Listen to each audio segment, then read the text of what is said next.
जय हिंद साथियों, स्वागत है आपका self study classes with Sumit Jain YouTube channel और दोस्तों ऐप में। दोस्तों बहुत सारे स्टूडेंट को ऐप डाउनलोड नहीं करते बन रहा है या फिर कर भी लिया है तो कोर्स भी नहीं देख पा रहे हैं। तो मैं आज उनको बता दूं कि ये जो सेल्फ स्टडी क्लासेस इस प्रकार से जब आप प्ले स्टोर से करते हैं तो ये आपका वेल जो है आइकन उसमें लगा हुआ है ना। तो इस प्रकार से सेल्फ स्टडी क्लासेस आपको सर्च करना है और ऐसे आइकन में आपको ऐप मिलने वाला है। ठीक है, तो दोस्तों हम देखें कि प्ले स्टोर में आपको इस प्रकार से दिखेगा ये सेल्फ स्टडी क्लासेस। ठीक है, ये प्ले स्टोर में आपको सेल्फ स्टडी क्लासेस का ऐप दिखने वाला है। ठीक है, ये इमेज उसमें डली है, ये आइकन, ये लोगो उसमें डला है। ठीक है, अब दोस्तों इसको इंस्टॉल करना है, यहां से आप इंस्टॉल करेंगे। ठीक है, अब इंस्टॉल करेंगे तो वहां पर आपको नंबर मांगेगा, जीमेल नंबर मांगेगा, तो आपको ओटीपी आएगा, तो आप रजिस्टर करके आगे बढ़ेंगे। दोस्तों आज हम हिंदी साहित्य में पढ़ने वाले छायावाद की टॉप 20 रचनाएं। जी हाँ दोस्तों, आपको पता है कि 1918 से 1936 तक का जो काल माना जाता है वो छायावाद का काल माना जाता है और छायावाद के प्रवर्तक जयशंकर प्रसाद माने जाते हैं, जो कि ईलाचंद्र जोशी ने इन्हें माना है, जबकि रामचंद्र शुक्ल ने मुकुटधर पांडे को छायावाद का प्रवर्तक माना और सुमित्रा नंदन पंत को नंद दुलारी वाजपेयी ने छायावाद का प्रवर्तक माना। तो अलग अलग विद्वानों ने छायावाद का प्रवर्तक अलग अलग माना है। दोस्तों वही छायावाद के बारे में आज हम पढ़ने वाले हैं, वही छायावाद की रचनाओं के बारे में पढ़ने वाले। इसके पहले हमने आपको द्विवेदी योग है ना और भारतेंदु योग, रीतिकाल, भक्तिकाल आदि सभी रचनाएं याद करवा दी। दोस्तों अब आज आपकी बारी है कि दोस्तों आपको व्हाट्सएप ग्रुप से जुड़ना है। व्हाट्सएप ग्रुप से जुड़ने के लिए 9098609291 ये आप व्हाट्सएप ग्रुप में जुड़ सकते हैं दोस्तों, और आप ज्वाइन मेंबर चैनल के बन सकते हैं। ठीक है, ज्वाइन मेंबर बनने के लिए चैनल पर ज्वाइन बटन दिया है, ज्वाइन पर क्लिक करेंगे तो वहां पर 3 दोस्तों प्लान है। सबसे पहला प्लान है सिल्वर प्लान। सिल्वर प्लान में आपको 59 रुपये पे करना होगा। ठीक है, फिर है गोल्ड प्लान, 159 रुपये पे करना होगा। डायमंड प्लान जो कि दोस्तों आपको 299 रुपये करना होगा। 59 वाले सिल्वर प्लान में आपको दोस्तों क्या किया जाएगा, आपका कमेंट हाईलाइट होगा। ठीक है, आप लाइव स्ट्रीमिंग वाली वीडियो देख सकेंगे। ठीक है, गोल्ड प्लान में दोस्तों आपको और एक्स्ट्रा मिल जाएगा कि आपको इमोजी मिलेगा, लाइव स्ट्रीम मिलेगी, वॉलपेपर्स से संबंधित होंगे है ना। और दोस्तों डायमंड प्लान में आपको व्हाट्सएप ग्रुप में भी जोड़ दिया जाएगा और व्हाट्सएप ग्रुप में आपको स्टडी मटेरियल प्रेषित किया जाता है। ठीक है, जो भी हमारे चैनल पर पढ़ाया जाता है वो स्टडी मटेरियल आपको प्रेषित किया जाता है। आप डायमंड जो है प्लान चुनते हैं तो स्टडी मटेरियल यानी सोशल मीडिया से आप जुड़ जाते हैं। ठीक है, तो स्टार्ट करते हैं दोस्तों आज का ये वीडियो। सबसे पहले आपसे पूछा जाता है कामायनी महाकाव्य के रचनाकार कौन है। 4 विकल्प हैं, 2 सेकंड में आप अपने उत्तर का बताना है दोस्तों। और यहाँ पर चित्र में देखना दोस्तों, एक कामायनी रचना है और ये महाकाव्य है। और आपको पता है कि आप कामना करने जाते हो कहाँ पर, जयशंकर के प्रसाद, शंकर जी के पास जाते हो ना, भगवान मुझे परीक्षा पास करवा देना, तो क्या करने जाते हो, कामना करने जाते हो। तो कामायनी महाकाव्य किसका होगा, शंकर जी के पास जाते हो तो जयशंकर प्रसाद। ठीक है, और एक कामायनी दोस्तों आपको ये आपको रचना दिख रहा है, ये रचना है, ये बुक है और ये जयशंकर प्रसाद जी की है। ठीक है, और ये महाकाव्य है, कितने सर्गों का महाकाव्य है, 15 सर्गों का महाकाव्य है दोस्तों, और 1935 में ये प्रकाशित हुआ था। ठीक है, तो याद रख लेना, छायावाद का श्रेष्ठ महाकाव्य माना जाता है। लोकायतन महाकाव्य के रचनाकार कौन है दोस्तों। 4 विकल्प हैं दोस्तों, महाकाव्य, लोकायतन और कामायनी, ये दोनों ही छायावाद के महाकाव्य हैं और आपको बताना है 2 सेकंड में। और इसकी जो ट्रैक है दोस्तों, लोक में सुमित्रा आए हैं, लोक में सुमित्रा आए हैं, तो लोक में तो लोकायतन और सुमित्रा आए हैं तो सुमित्रा नंदन पंत। ये सुमित्रा नंदन पंत का महाकाव्य माना जाता है दोस्तों लोकायतन। ठीक है, यानी बी नंबर आपका सही हो जाएगा। आपको ट्रिक याद रखनी है, लोक में सुमित्रा आए हैं, लोक से लोकायतन और सुमित्रा से सुमित्रा नंदन पंत। ठीक है, पल्लव के रचनाकार कौन है दोस्तों। 4 विकल्प हैं, जब तक मैं आपको बता दूं कि जो पल्लव है इसे छायावाद का घोषणा पत्र, छायावाद का मैनिफेस्टो कहा जाता है। पंत जी की प्रसिद्धि का आधार भी कौन सा है, पल्लव ग्रंथ है। और ये किसकी है, पंत जी की है, सुमित्रा नंदन पंत। और इन्हें प्रकृति का चेतेरा कवि भी कहा जाता है ना, प्रकृति का सुकुमार कवि, प्रकृति का चेतेरा कवि। और दोस्तों सुमित्रा से पल्लव पड़ा है। आप बोलते ना कि किससे पाला पड़ गया यार, वही है, सुमित्रा से पाला पड़ा है, सुमित्रा से पल्लव पड़ा है। ठीक है, तो सुमित्रा से पल्लव पड़ा तो सुमित्रा नंदन पंत की रचना हो जाएगी पल्लव। तुलसीदास के रचनाकार कौन है? 4 विकल्प हैं, जयशंकर प्रसाद, सुमित्रा नंदन पंत, निराला, महादेवी वर्मा। और आपको पता है दोस्तों तुलसीदास एक श्रेष्ठ कवि हैं और तुलसीदास रचना भी है, तो तुलसीदास निराला कवि है, तुलसीदास निराला कवि है, तो तुलसीदास तो निराला कवि है ही दोस्तों, और तुलसीदास जो रचना है ये भी निराली रचना है, यानी कि निराली से और निराला से आपका निराला सा नंबर सही हो जाएगा। आपको याद रख लेना तुलसीदास निराला कवि है। ठीक है, तो ये तुलसीदास रचना निराला की हो जाएगी। ठीक है, अगला है दोस्तों राम की शक्ति पूजा के रचनाकार कौन है? बहुत ही बढ़िया रचना है और मोस्ट इंपॉर्टेंट है दोस्तों। और राम की शक्ति की पूजा कौन करते हैं? निराले व्यक्ति करते हैं, है ना, या फिर राम की शक्ति पूजा निराली है।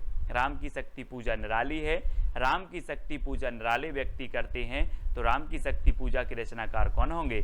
कौन होंगे? निराला, यानी कि जो सा नंबर है वो आपका बिल्कुल सही हो जाएगा। यामा के रचनाकार कौन है दोस्तों? यामा, जैसे कि 1982 में ज्ञानपीठ पुरस्कार मिला था दोस्तों, और आपको पता है कि आप बोलते ना या माँ बोलते किसे? महादेवी को, महादेवी को माँ बोलते हैं, तो ये यामा भी रचना किसकी हो जाएगी? महादेवी वर्मा की हो जाएगी। ठीक है, याद रख लेना। छायावाद की श्रेष्ठ कवित्री हैं दोस्तों, इन्हें आधुनिक मीरा भी कहा जाता है ना। आधुनिक मीरा किसे कहा जाता है? तो महादेवी वर्मा को, है ना। और चित्ररेखा के रचनाकार कौन है? 4 विकल्प हैं, 2 सेकंड है दोस्तों आपके, और आपको बताना है, और आपका बिल्कुल यहाँ पर सही हो जाएगा। चित्ररेखा ए राम कुमार वर्मा, यानी कि जो सा नंबर है वो बिल्कुल सही हो जाएगा। दोस्तों आपको पता है राम कुमार का चित्र रेखा ने देखा, चित्र रेखा, तो राम कुमार का चित्र रेखा ने देखा, ये आपकी ट्रिक है। तो चित्र रेखा, है ना, चित्र रेखा ने देखा किसका? राम कुमार का। तो चित्ररेखा के रचनाकार कौन होंगे? राम कुमार वर्मा। अब याद रख लेना आप कैसे याद रखोगे? राम कुमार का चित्र रेखा ने देखा, तो चित्ररेखा राम कुमार वर्मा की रचना हो जाएगी। ठीक है, अगला है निहार, रश्मि, नीरजा, सांदगीत और दीपशिखा के रचनाकार कौन है? 4 विकल्प आपके पास, जयशंकर प्रसाद, सुमित्रा नंदन पंत, राम कुमार वर्मा, महादेवी वर्मा।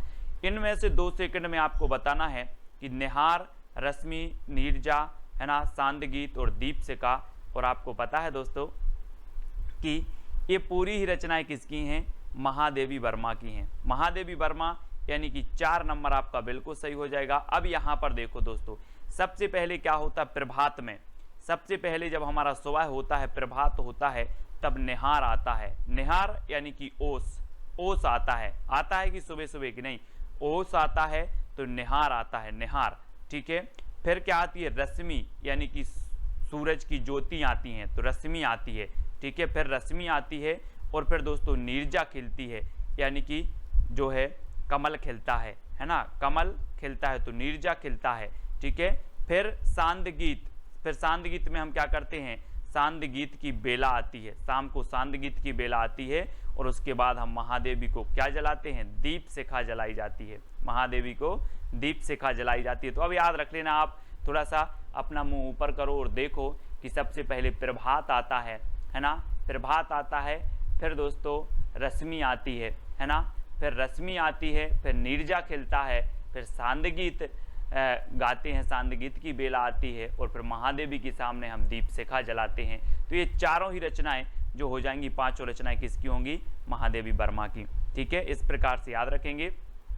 और अगला देखो दोस्तों, नए पत्ते की रचनाकार कौन है? जयशंकर प्रसाद, सुमित्रा नंदन पंत, निराला, महादेवी वर्मा। कौन है? ये सारी की सारी रचनाएं, ये सारी की सारी जो PDF स्टडी मटेरियल है दोस्तों, वो ज्वाइन मेंबर को ज्वाइन व्हाट्सएप ग्रुप में मिल पाएंगे। ठीक है, नए पत्ते के रचनाकार कौन है? और आपको पता है दोस्तों, ये नए पत्ते, है ना, ये किसकी रचना है? सूर्यकांत त्रिपाठी, निराला। और आपने पेड़ में देखे होंगे जब नए पत्ते आते हैं तो बिल्कुल निराले पत्ते होते हैं। कैसे होते हैं? निराले होते हैं, नए पत्ते निराले होते हैं। तो नए पत्ते के रचनाकार कौन होंगे? निराला जी। ठीक है, अगला है निर्माल्य एक तारा के रचनाकार कौन है? 4 विकल्प हैं, बहुत ही बढ़िया प्रश्न है। और दोस्तों आपको पता है कि निर्मल एक तारा का वियोगी है, निर्मल एक तारा का वियोगी है, तो निर्मल से निर्माल, एक तारा से एक तारा का वियोगी है, सो मोहनलाल महतो वियोगी। ये वियोगी की रचनाएं हैं कौन सी? निर्मल और एक तारा। कैसे याद किया? आपको ट्रिक दी कि निर्मल एक तारा का वियोगी है, निर्मल एक तारा का वियोगी है, तो निर्मल और एक तारा के रचनाकार कौन होंगे? मोहनलाल महतो वियोगी। ठीक है। पंची और रागिनी के रचनाकार कौन है दोस्तों? गोपाल सिंह नेपाली, सुमित्रानंदन पंत, मोहनलाल महतो या फिर महादेवी वर्मा। पंची और रागिनी, और प्रश्न क्रमांक 11 में आपका बिल्कुल सही आंसर होगा रागिनी का नेपाली पंछी, रागिनी का नेपाली पंछी। तो रागिनी से रागिनी और नेपाली से हो जाएंगे आपके कौन? गोपाल सिंह नेपाली, और पंछी से पंछी। तो पंछी और रागिनी जो रचना है वो किसकी है? गोपाल सिंह नेपाली की। आपको ट्रिक याद रखना है, रागिनी का नेपाली पंछी, रागिनी का नेपाली पंछी। तो रागिनी और पंछी ये गोपाल सिंह नेपाली की रचना हो जाएंगी। ठीक है। अगला है दोस्तों अमृत और विष की रचनाकार कौन है? अमृत और विष 4 विकल्प हैं, और दोस्तों अगर आपने विष को अमृत समझकर पी लिया तो आपका उदय नहीं हो पाएगा। फिर क्या नहीं हो पाएगा? उदय नहीं हो पाएगा। तो अमृत और विष की रचनाकार कौन होंगे? बोले सर हमने विष को अमृत समझकर पी लिया और फिर उदय नहीं हुआ कभी। तो उदय शंकर भट्ट है ना, उदय शंकर भट्ट। और ये एक रचना अमृत और विष अमृतलाल नागर की भी है, कंफ्यूज नहीं होना। और ये अमृत और विष जो रचना है ये किसकी है? उदय शंकर भट्ट की भी है। ठीक है। तो डी नंबर आपका बिल्कुल सही है। कलापी की रचनाकार कौन है? कलापी। दोस्तों यहां पर देखो कला, एक कला लिखा है और आप बोलते हो सर मुझे कला सीखना है। मैंने बोला कितनी कला सीखना है? तो आपने कहा सर मुझे 80 कला सीखना है। कितनी सीखना है? 80। तो कला से कलापी और कला सीखना है कितनी? 80। तो आरसी प्रसाद सिंह, आरसी 80 से आरसी प्रसाद सिंह की रचना है कलापी। कई बार पूछी गई है। अब कभी नहीं बोलना कितनी कला सीखना है, 80 कला सीखना है, 80। ठीक है। अगला है अंतर्ध्वनि की रचनाकार कौन है दोस्तों? अंतर्ध्वनि, अंतर की ध्वनि मतलब अंदर की ध्वनि को जानो, अंतर की ध्वनि को जानना है। तो जानना है तो जनार्दन झा, जनार्दन है ना। अंतर्ध्वनि को क्या करना है? जानना है, जनार्दन, जनार्दन झा द्वैज की रचना हो जाएगी बी नंबर। अंतर्ध्वनि के रचनाकार कौन है आपसे पूछा जाएगा तो आप बोलोगे सर अंतर की ध्वनि को जानना है तो जनार्दन झा। ठीक है। अगला है मानसी, राका और विसर्जन की रचनाकार कौन है? दोस्तों एक मानसी राम त्रिपाठी जी की भी है। ठीक है। और याद रख लेना है, और ये मानसी जो रचना है ये आपकी उदय शंकर भट्ट की भी है। ठीक है।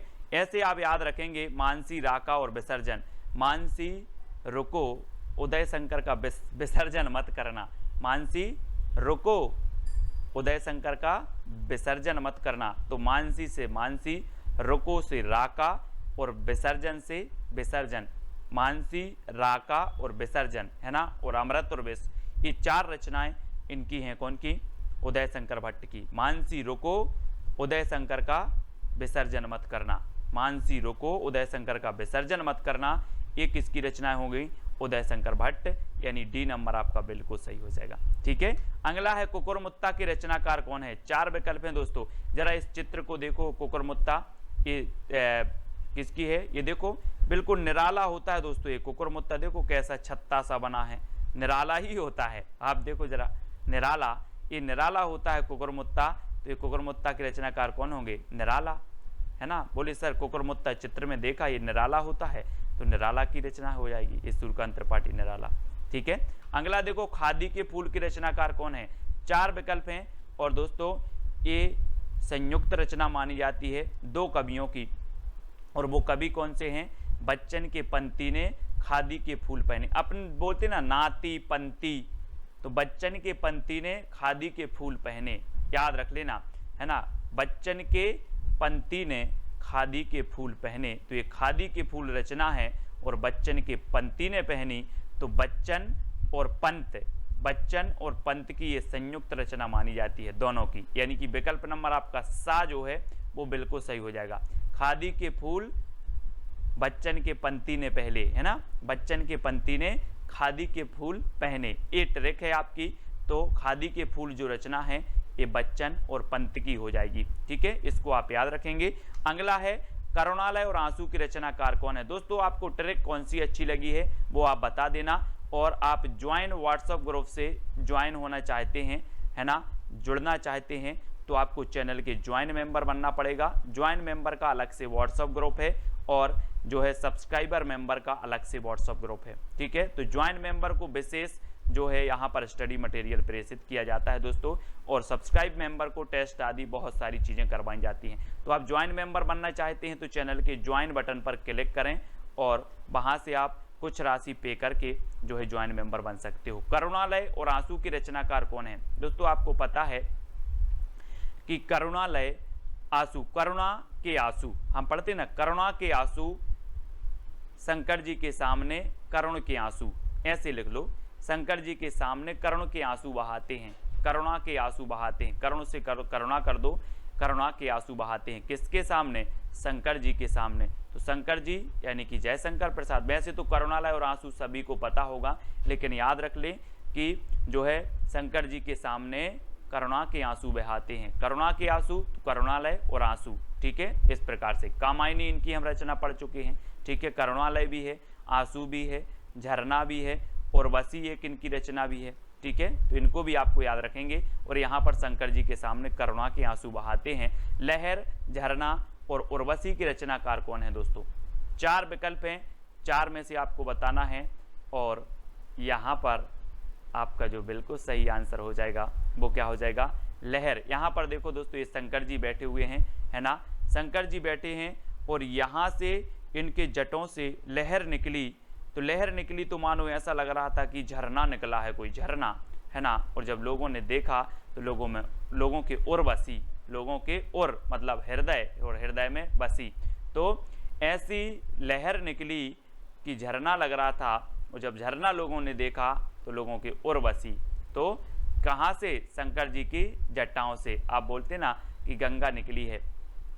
तो लहर, झरना और उर्वशी के रचनाकार कौन होंगे, जयशंकर प्रसाद। ठीक है, शंकर जी का नाम आ रहा है तो यहाँ भी जयशंकर प्रसाद। ठीक है, तो ये 7 नंबर आपका बिल्कुल सही हो जाएगा। अब दोस्तों आपकी चैलेंज प्रश्न की बारी है। आपको बताना है कला और बूढ़ा चांद की रचनाकार कौन है। कला और बूढ़ा चांद मैत्री शरण गुप्त, है ना, जगन्नाथ दास रत्नाकर, पंत या फिर जयशंकर प्रसाद, ये आपको बताना है। और साथ ही बताना है कि इसको साहित्य अकादमी पुरस्कार कब मिला है।